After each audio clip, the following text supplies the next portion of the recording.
Vamos a entrar ahora en el impuesto sobre la renta de las personas físicas, el IRPF. Veamos el título, solo el título ya nos dice que va a gravar la renta de las personas físicas y además la renta de las personas físicas residentes en territorio español, teniendo en cuenta el concepto de residencia en territorio español, 183 días, núcleo principal de los negocios y donde tengan su residencia el cónyuge y los hijos. Bien, para explicar la renta vamos a entrar con el análisis del esquema de la renta.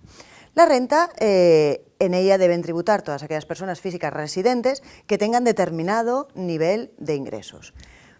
En la renta voy a tener una base imponible que va a tener dos partes, la base imponible general y la base imponible del ahorro.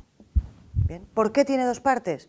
Porque cada una de estas dos partes tributará a tipos diferentes. Bien, si analizamos qué debe declararse en la base imponible general, la base imponible general es aquella en la que yo debo declarar la gran mayoría de mis ingresos. Debo declarar aquí, por ejemplo, mis rendimientos del trabajo. Debo declarar aquí mis rendimientos del capital inmobiliario. Son los arrendamientos. Yo soy propietario de un inmueble y lo tengo arrendado, pues aquí declararé los arrendamientos que obtengo. También declararé en esta parte, en la base imponible general, los rendimientos de actividades económicas. Yo soy un empresario, soy un profesional que tengo una actividad económica individual, pues aquí declararé mis ingresos y mis gastos, mi rendimiento, y lo tendré que declarar en la base imponible general, mi beneficio o mi pérdida en caso que la tuviera. Aquí también tendré que declarar alguna imputación de rentas, y en la base imponible general también deben declararse las variaciones patrimoniales, algunas variaciones patrimoniales. Analizaremos por encima qué son variaciones patrimoniales. Bien, variaciones patrimoniales, como dice el nombre, es que varía el valor o la composición de mi patrimonio. Una variación patrimonial puede ser de tres tipos. Pueden ser onerosas, lucrativas o incorporación de bienes o derechos a un patrimonio. Vamos a ver estas tres diferencias. Una variación patrimonial onerosa es aquella que tiene contraprestación.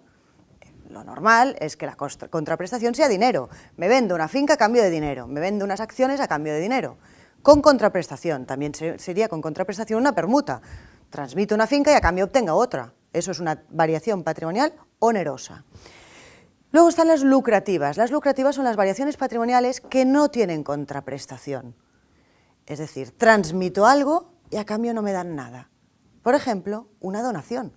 Una donación es una transmisión patrimonial lucrativa. ¿Qué debe tributar dónde? Pues aquí tendré una serie de rendimientos, como hemos dicho, el rendimiento del trabajo, los rendimientos de los alquileres, los rendimientos de actividades económicas, y aquí tendré las variaciones patrimoniales. Pero es que el problema es que en la base del ahorro también voy a tener variaciones patrimoniales. ¿Dónde debo declarar las variaciones patrimoniales? ¿En la base general o en la base del ahorro? Bien, una vez hemos analizado que las variaciones patrimoniales pueden ser onerosas o lucrativas, quiero entrar un poco más en el tema de las lucrativas. Las lucrativas, acabamos de decir, es que yo realizo una transmisión y a cambio no obtengo nada, por ejemplo, una donación. Bien, en una donación hay dos partes, ¿no? El que da y el que recibe. El que recibe, pues yo tengo un inmueble y decido donarlo a un hermano. El que está recibiendo el inmueble es mi hermano. Mi hermano pagará por un impuesto. ¿Cuál? Uno que hemos nombrado, que era el impuesto sobre sucesiones y donaciones, que analizaremos más adelante, y que grava tanto las herencias como las donaciones. Bien, pues yo le regalo un inmueble a mi hermano tendrá que pagar en donaciones por el valor de ese inmueble. Y yo, pues aquí hay otra figura, que es el transmitente. El transmitente debe pagar en el impuesto sobre la renta como variación patrimonial. Ya veremos si en este apartado o en este, pero es una variación patrimonial. Y el ejemplo más claro, en un inmueble funciona igual, pero quizás queda mucho más claro si lo pongo con un ejemplo numérico, ¿no? Supongamos que compré unas acciones que cotizan, que así no tendré ningún problema en saber el valor, y las compré por 1.000 euros. Y hoy el valor de estas acciones son 10.000 euros. Y hoy las decido donar a mi hermano, a un familiar, a un amigo, a quien sea. Bien, el que recibe la donación tendrá que pagar el impuesto sobre donaciones por los 10.000 euros, porque está recibiendo un bien que vale 10.000 euros. Y en cambio yo en mi renta he transmitido un bien y eso me ha producido una variación patrimonial. Y hemos dicho que en renta tributan tanto las onerosas como las lucrativas. ¿Ha variado mi patrimonio? Sí, de tener unas acciones no las tengo. ¿Por cuánto deberé tributar en mi declaración de renta? Hombre, pues yo deberé tributar por 9.000 euros, porque yo he transmitido una cosa cuyo valor de transmisión han sido 10.000 y su valor de adquisición han sido 1.000. Yo en mi renta tributaré por 9.000.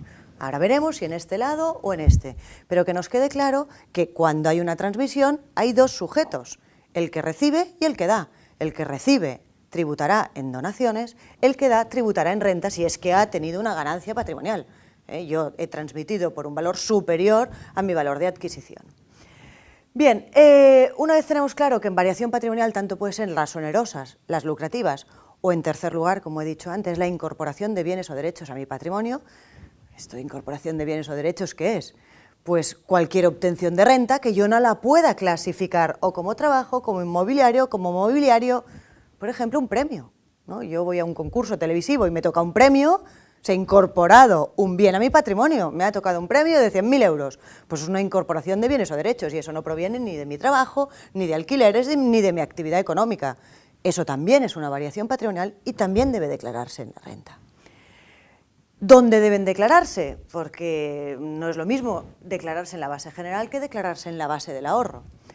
Pues bien, ¿qué declararé en la base general? En la base general declararé este tercer caso, incorporación de bienes o derechos a mi patrimonio. Incorporación de bienes, por ejemplo, un premio o cualquier incorporación de bienes que no se derive de una transmisión. Pues bien, un premio de un concurso televisivo lo declararé aquí. Pero además aquí también declararé algo más. Cuando tengo una variación patrimonial que se deriva de una transmisión, sea onerosa o sea lucrativa, pero que se deriva de una transmisión que entre la fecha de compra y la fecha de venta del bien no ha pasado un año. Aquí declararé incorporación de bienes o derechos, sin causa concreta, y también las variaciones patrimoniales onerosas o lucrativas que haya transcurrido menos de un año entre la transmisión y la adquisición. ¿Y qué declararé aquí en la base del ahorro? Pues en el ahorro declararé lo que me falta, que son las transmisiones onerosas o lucrativas, transmisión de elementos patrimoniales onerosos o lucrativos, pero que entre la fecha de compra y la fecha de venta haya pasado más de un año. Menos de un año irán aquí, más de un año irán aquí. Bien, y me queda un rendimiento por explicar, que es el rendimiento del capital mobiliario. En general, el rendimiento del capital mobiliario va a ir aquí, hay algún caso en concreto que va a ir aquí, como por ejemplo el tema de determinadas operaciones vinculadas o el tema del subarrendamiento de bienes o la cesión de derechos de imagen, por ejemplo, en los deportistas. Pero en principio la gran mayoría de rendimientos del capital mobiliario van a ir a la base del ahorro. ¿Y qué rendimientos del capital mobiliario conocemos? Pues hay 4 tipos de rendimientos del capital mobiliario, 4 tipos que contempla la ley. El primer tipo es participación en fondos propios de entidades. Si analizamos el nombre, cuando una persona física que estamos en la renta obtiene un rendimiento porque participa en los fondos propios de una entidad, es porque es socio, partícipe o accionista, si no, no podría obtener un rendimiento de este tipo. En general, como rendimientos del capital mobiliario de participación en fondos propios, voy a tener los dividendos. El segundo tipo de rendimientos del capital mobiliario van a ser la cesión a terceros de capitales propios. Yo tengo un capital que lo cedo a un tercero para que me dé un rendimiento, porque aquí lo único que voy a declarar es el rendimiento que obtengo. Y aquí el caso más claro van a ser pues, las imposiciones a plazo que me dan un interés, o los rendimientos de unas letras del Tesoro, o de unos bonos, o de unas obligaciones. Toda esa cesión a terceros de capitales propios que obtengo un rendimiento por ello, lo voy a declarar aquí. El tercer tipo va a ser todo lo relacionado con los seguros de vida, cualquier producto financiero que incluya una póliza de vida. Eso no quiere decir que yo solo vaya a cobrarlo cuando fallezca, porque si lo voy a cobrar cuando fallezco, el que lo cobraré no seré yo, sino que será el beneficiario, y eso tributará en sucesiones. Aquí voy a declararlo cuando el contratante y el beneficiario son el mismo y he sobrevivido. Por lo tanto, ir aquí, rendimientos del capital mobiliario. El cuarto tipo es lo que hemos dicho antes, subarrendamiento, la cesión de derechos de imagen, que será el tipo que irá aquí. ¿Bien? Pues ya hemos hecho el primer esquema de dónde debo declarar mis rendimientos. ¿Dónde debo declarar mis rendimientos? ¿En la base general o en la base del ahorro? Antes de pasar a posibilidades de reducir el tipo impositivo o aplicar alguna reducción, me interesaría entrar un segundo en los rendimientos del trabajo, porque los rendimientos del trabajo es uno de los rendimientos en los que debo declarar un producto financiero importante, que es el cobro de planes de pensiones. Cuando alguien percibe un plan de pensiones, en el momento en el que se percibe, para él va a ser rendimiento del trabajo. Y va a ser siempre rendimiento del trabajo, siempre sin excepción.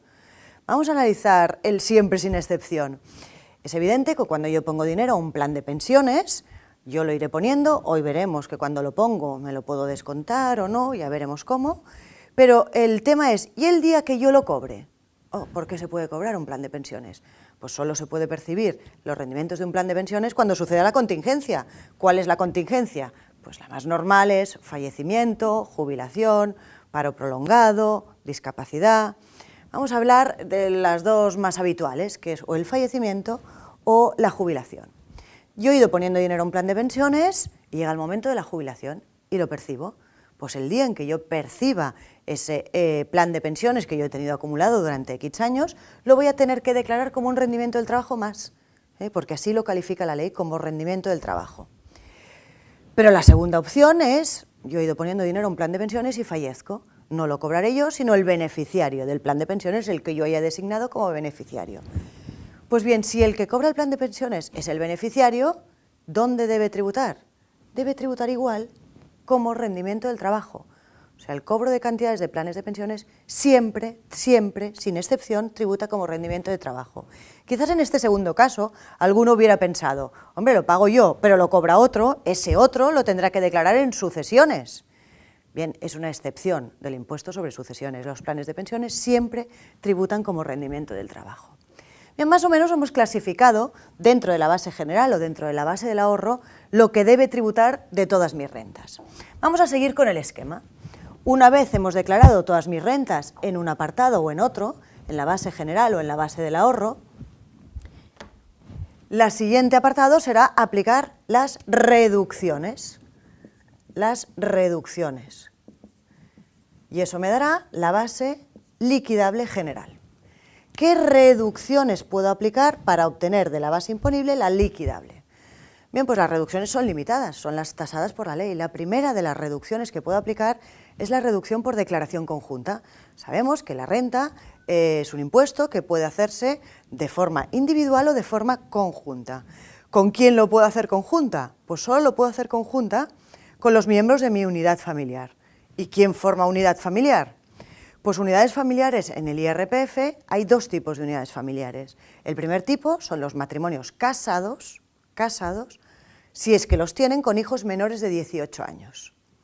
Ese es el primer tipo, matrimonios casados o ellos solos porque no tienen hijos menores de 18 o junto con sus hijos menores de 18 años. Y el segundo tipo es lo que todos conocemos por familias monoparentales, padre o madre, soltero, separado o viudo, con hijos menores de 18. Bien, pues si decidimos hacer la declaración conjunta, ¿conjunta qué es? Yo supongamos que estoy casada y tengo dos hijos menores de 18. Hombre, pues podríamos hacer una declaración por cada uno de los cuatro, tendríamos 4 declaraciones. Si decidimos hacer la conjunta, en vez de hacer 4, haríamos una, y en esa una uniríamos las rentas de todos. Bien, pues si decido hacer declaración conjunta, la primera de las reducciones es la reducción por declaración conjunta, en función de si soy matrimonio casado o si soy familia monoparental. Primera reducción importante. Segunda reducción. El segundo grupo de reducciones son los planes de pensiones. Acabamos de ver qué pasa cuando yo cobro un plan de pensiones. Cuando yo lo cobro es un rendimiento del trabajo. Pero ahora estoy en el caso en que lo estoy pagando. Cuando yo estoy invirtiendo en un plan de pensiones, esto a todos nos suena que es reducible. Puedo reducir mi base imponible por mis aportaciones a los planes de pensiones. Bien, ¿y esas aportaciones tienen un límite? ¿Son siempre reducibles? Pues evidentemente tienen un límite y no siempre son reducibles. Las aportaciones a planes de pensiones tienen dos límites, un límite fiscal y un límite financiero. El límite financiero me indica cuánto puedo poner al plan de pensiones. Yo voy a una entidad financiera y cuánto puedo poner al plan de pensiones. Bien, pues el límite financiero me dice que si eres menor de 50 años, lo máximo que puedes poner de plan de pensiones anualmente es 10.000 euros. Bien, pues yo voy a una entidad financiera y pongo 10.000 euros durante el periodo impositivo, el año natural. No puedo poner más si tengo menos de 50 años. Si tengo a partir de 50 años son 12.500. Ese es límite financiero. ¿Puedo poner cuánto? Pero hombre, la gracia de los planes de pensiones no es solo cuánto puedo poner, sino cuánto me puedo reducir. Bien, pues ahora veamos el límite fiscal. El límite fiscal me dice, es reducible como máximo el 30% de la suma de tus rendimientos del trabajo y de actividades económicas, que antes hemos colocado en este cuadro. Pues yo tendré que mirar qué tengo de rendimientos de trabajo, qué tengo de actividades económicas. Calculo el 30% y lo comparo con lo que he puesto. Pues la cantidad más pequeña entre los dos es lo que podré reducirme. Entre trabajo y actividades económicas, un máximo de un 30%. Si soy mayor de 50 años, ese 30 se convierte en un 50. Bien, segunda reducción, importantísima, la reducción de planes de pensiones, importantísima. Es un tema, el plan de pensiones, que me sirve muchísimo para planificar impuestos.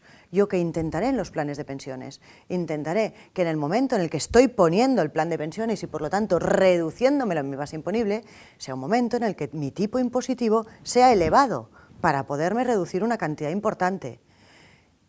En el segundo caso es el día en el que yo cobre el plan de pensiones, que lo tendré que declarar como rendimiento del trabajo, intentaré que sea en un momento en el que tenga pocos ingresos y mi tipo impositivo sea más bajo, porque yo al final voy a tener que tributar por todo el rendimiento que obtengo del plan de pensiones, tanto el capital puesto inicial como la rentabilidad que ese capital me ha dado.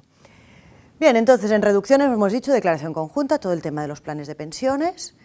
También tendremos como reducción aportaciones a partidos políticos. Si yo hago alguna aportación a un partido político será reducible. Y por último, las pensiones compensatorias. Si yo, a través de una sentencia judicial, he de pagar una pensión compensatoria a mi excónyuge, podré reducírmelo de mi base imponible. Bien, eso me dará la base liquidable. Y en la base del ahorro hay alguna reducción. No, en la base del ahorro no hay ninguna reducción. Si de aquí me sobrara alguna, no todas. Los planes de pensiones nunca pueden descontarse de la base del ahorro, nunca. De aquí me podré descontar únicamente la declaración conjunta, la reducción por declaración conjunta, los partidos políticos, las pensiones compensatorias. Los planes de pensiones solo son reducibles de la base general. Bien, pues si de aquí me sobrara alguna, la podría arrastrar de las que hemos dicho. Así tengo la base liquidable general y la base liquidable del ahorro. Bien, este es un tributo, la renta es un tributo estatal con algunas competencias cedidas a las comunidades autónomas, algunas competencias. Hasta aquí, las comunidades autónomas no tienen ninguna competencia cedida. Lo que he explicado hasta este momento es igual en cualquier comunidad autónoma, dejando aparte País Vasco y Navarra. A partir de aquí, que aquí es el momento de aplicar el tipo impositivo, las comunidades autónomas deben decidir el 50% del tipo impositivo para los residentes en su comunidad autónoma. O sea que a partir de aquí hay diferencias entre comunidades autónomas porque cada comunidad autónoma del 50% de la escala decidirá para sus residentes cuál será el tipo impositivo. Bien, pues una vez implico el tipo impositivo en general va con un mínimo del 24,75 hasta un 50 y algo, depende de la comunidad autónoma. Esto me dará una cuota que le llamaremos 1.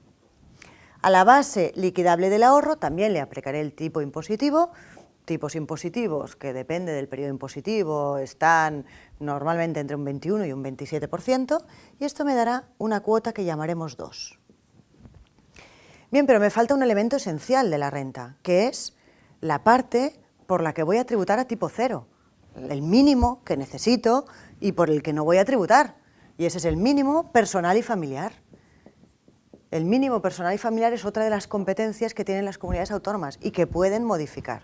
Es el mínimo por el que no voy a pagar impuestos y ese mínimo dependerá de la edad del contribuyente, de si tiene descendientes o no, de si con él viven ascendientes o no y de si alguno de ellos, del grupo familiar, tiene alguna discapacidad, y en función de todos esos condicionantes tendré un mínimo. A ese mínimo le aplicaré en general el mismo tipo impositivo de la base liquidable general. Aplicaré la escala de la base liquidable general y eso me dará una cuota que llamaremos 3. Bien, para obtener una única cuota íntegra sumaré la 1 y la 2 porque la 1 y la 2 vienen de mis ingresos y restaré la 3 porque la 3 es la parte de mis rendimientos por la que no voy a pagar impuestos. Y eso me dará una única cuota íntegra. Una única cuota íntegra. ¿Qué me queda finalmente? Pues lo único que me queda será descontar las deducciones. Y eso me dará una cuota líquida. Deducciones. competencia que tienen comunidades autónomas. El Estado aprueba unas, pero las comunidades autónomas pueden aprobar diferentes. Deducciones, pues ya sabéis que en algún momento deducción por vivienda, por adquisición de vivienda en función de la fecha en la que lo ha adquirido, deducción por obras en la vivienda, deducción por donaciones, ¿sí? Determinadas deducciones, y en función de la comunidad autónoma donde tenga mi residencia fiscal tendré unas u otras deducciones. Bien, una vez hemos descontado las deducciones tenemos la cuota líquida. Solo nos queda un paso, que es descontar las retenciones y los pagos a cuenta. Y eso finalmente nos dará el importe a pagar o a devolver.